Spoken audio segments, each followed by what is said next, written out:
So this past week, I have a request for the tangle from Zentangle headquarters called Ellish.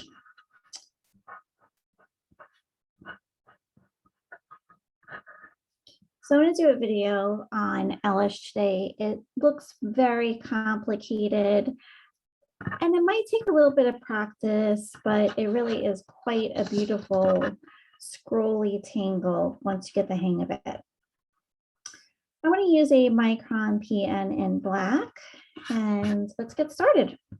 So Elish starts with an S curve. So I'm going to start like this. And you don't want it to be standing up too straight. I think when I first started Elish, that might have been one of my problems. And then the second issue was we're going to be making a tapered aura. I started that too narrow. So we want to make sure that we're giving ourselves enough space in between here. So I'm going to start down here. I'm going to come narrow and get wider, following the shape that's there and taper up to a point. So that is going to be my core shape. A lot of overlapping and hollowing in the center of this. Okay, so now that I have that, I'm going to add a thinner aura inside. I still want to have this opening wide enough that I'm going to be able to see lines going through it. From the top, I want to take off and I'm going to come and loop around behind, but I'll see a line through this opening and come back up top. So I'm going to taper off, follow through there, come through, pick my pen up, hollow block in that little spot. And then coming from the other side, I'll come around. Okay, so now I'm going to do something similar on the bottom. So again, I'm going to come this way and loop around, coming through that little opening, not ever drawing over any lines that are there, always drawing behind, hollowing, and come down. It's not, but it reminds me of a script, a very fancy script letter L. Okay, so now the fun part begins. We're going to start doing some connecting and adding some more auras and layering. So I'm going to start at the top here, and I'm going to come this way. And I want you to notice, to make it look like it has the illusion of going around, it's thin here and then it gets a little wider. Jumping over, drawing behind, I'll follow through there and come out the other side and then again get narrow. So I did that on the top. I'm going to do something on the bottom now. So on the bottom, again, I'll kind of like redefine, start, and then a little bit wider, coming through that little opening and around. So it's not actually horizontal, but in my mind, these lines are going in a horizontal motion, even though it has a little bit of curve. Now we're going to think about the vertical parts of this. So starting at the top, again, narrow, getting a little bit wider, not super wide here, coming down. Okay, again, drawing behind and then tapering thin. Try different pens with this too. If it's looking a little too thick, I like to sometimes demonstrate in a PN and first practice with a PN, but I do prefer personally an 01, but I think that for demonstration purposes, this flows a little bit better. So I've done that vertical. now to do the same thing on the right side, and you can start from the bottom or the top. It really just is wherever my pen leads me. Sometimes I might start from the top, sometimes from the bottom. And of course, when you're making a video, you kind of change things a little bit. Okay, so that was our vertical. Now we're going to go back to horizontal again. So I'm just going to turn this just for the ease of my hand and you being able to see on the camera. So I'm going to start here again, thinner, thicker, a little bit thicker, coming behind through that opening. And I'm going to continue it on the other side, coming up. So that's another horizontal line. And since I did one on top, oops, I'm sorry, there's one more here. I forgot. So we just did that on the top. So we're going to do one below it too. So it's two horizontals. I apologize. So I'm going to start here, come through and around. There we go. That's correct. So, and again, notice how I turn my tile. It's a little bit easier to draw. Make your hand comfortable. If your hand is not comfortable, you're going to get shaky, awkward lines. And if this is a tangle that can be a little challenging for you, it could be because you're keeping it in the same direction the whole time. Okay, so I did two horizontal on the top. I'm going to do two horizontal, oring what I already have here now on the bottom. So again, I'll start here, taking off, coming and stopping when I hit the line, following through, drawing in that opening, coming through the other side and getting narrow. So I did that on the top. I'm going to do it on the bottom now too.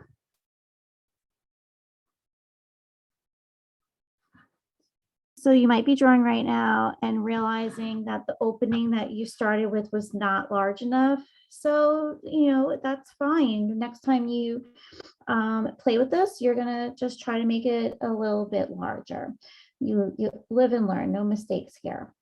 Okay, so now I'm going to go back to vertical. So I'm just flip-flopping back and forth.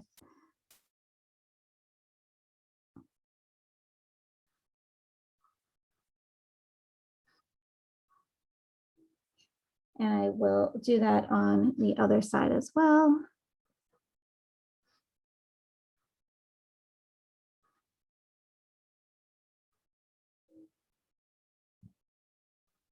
And you can decide really how many times you want to continue to do this. I have enough space that I'm going to add another one.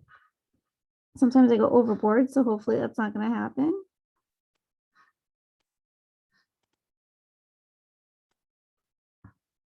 And I'll do one on the bottom.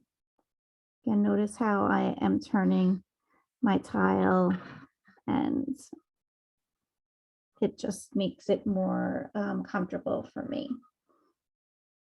And I'll do one here. Here, nothing is going through that middle part.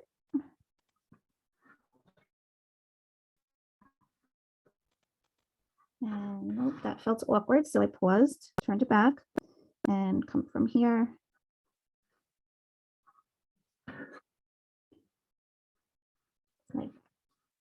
So could I add another layer? Absolutely, I sure can. I don't want to. I'm kind of feeling like I'm done. I like how it looks, but I want to maybe just add some other things going on behind it. So the next thing I'm going to add is going to be Muka. And Muka also is a Zentangle headquarters tangle, and I'm just going to see where my pen brings me. I'm going to start from here, draw a line around, making a big, nice bulb, and coming down with the stem. Love Muka. My Mukas always come out different. Everybody has a different way of drawing Muka. So however yours come out, just embrace it. And I'm going to go around to this side. I'm not trying to make it symmetrical. I'm just putting them wherever my spacing feels like I need something.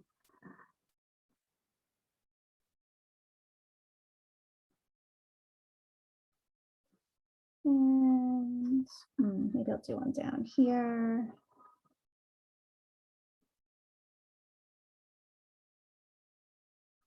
So pretty. I'm also going to add some flux, and flux as well is a headquarters tangle. So I'm going to add those in. I love flux. Flux is one of my go-to tangles. I'm going to have one come here, and I like to add some little dots in there, and I'm going to make it feel like it's curving around, coming behind. And maybe I'll have some going in this direction. Again, maybe they're overlapped. Just kind of playing with the space that's there. And from behind here, I'm going to add one.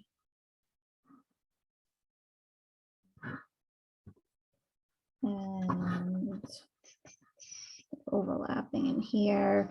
You could add tipple in some of the spots if you want to fill it in, but I can sometimes really get carried away, but I'm in a pretty simple mood this morning. So I don't know that I'm going to get too carried away here. I want to not really have too many different tangles in mine.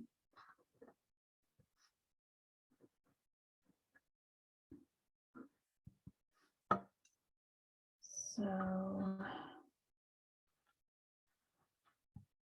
just looking at it and turning, because there's no up or down, so kind of look at it from different angles. Okay, I'm going to pause there. There's so much more we could do. We didn't start with our 4 dots and a border. You could go in and do that. You could have a border. Again, like I said, I'm just keeping this simple today. So I'm going to move to my tortillon. I have a 2B pencil here, which I love, one of my favorite pencils. And I'm going to start looking for things that are overlapped. So this flux is behind. I'm going to add some pencil there. I'm going to add a little pencil in that little opening and a little bit of a curve there. And I'm going to just do a few areas and then move to my tortillon. When things aren't overly overlapped, I like to go into this narrow part.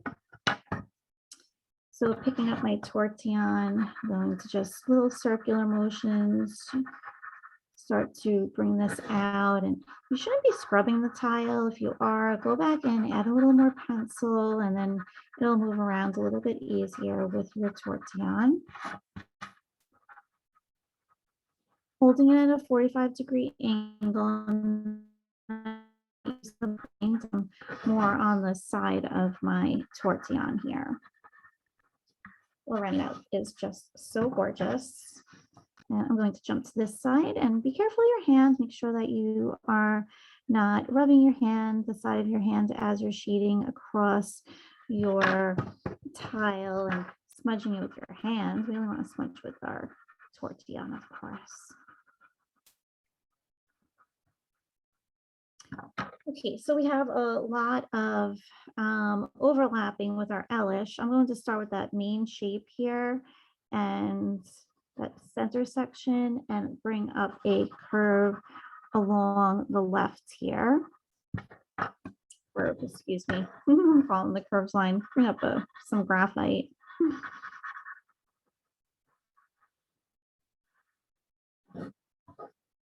So that top piece is starting to look like it's coming forward. And I'm going to do the same thing on the right side. And how I'm shading is not the only way. It's not the end all here. You might have a different way you want to approach this. So I invite you to do that. And I'm going to add in the inside opening, some graphite as well.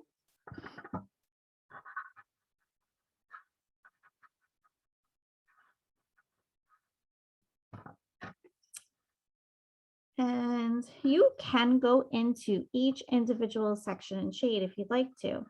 Am I going to do that? I'm not sure yet. I'm going to take the most obvious ones like this one here, where we first started going horizontal, and I'm going to add a shadow here first because I don't want to lose all of my white. Having white areas is really crucial, just like our shadows are. We want to make sure that they stay. So we have contrast. We have a difference between light and dark. That contrast, the difference between the two, is what gives us that 3D illusion of things receding and coming forward. So we want to really make sure that we keep that. So I'm probably going to go back to Elish. I just want to do some more little obvious things like the little stems of the muka that are coming from behind. I'll go in and add some graphite there and on this side as well.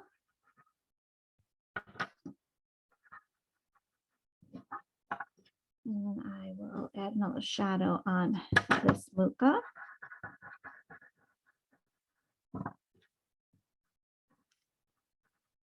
I have some overlapping onto the flux from the muka here.